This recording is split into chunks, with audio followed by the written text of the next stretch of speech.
ఏం చేసినా ముసల్దాన్ని చెమట కంప పోవట్లేదు. టైంకి పర్ఫ్యూమ్ బాటిల్ కూడా అయిపోయింది. ఇంటికి వెళ్ళి షవర్ బాత్ చేస్తే కానీ కంపంతా పోదు. ఆ శారదా నీడ పడ్డా నాకు కంపరంగా ఉంటుంది. అలాంటిది అమ్మా అమ్మ అని పిలిచాను. ఆవిడ ఏది పెట్టినా అది అమృతం అన్నాను. ఛ, కర్మ కర్మ.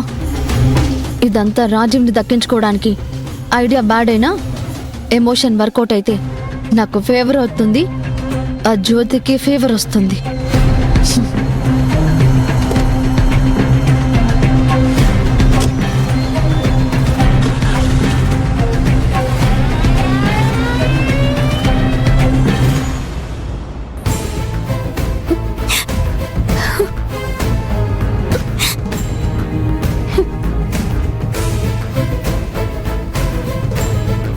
మా అమ్మ ఎవరో తెలుసుకుని ఒకే ఒక్క ఆధారం చిత్తరంజన్ గారు ఒక్కరే దొరబాబు.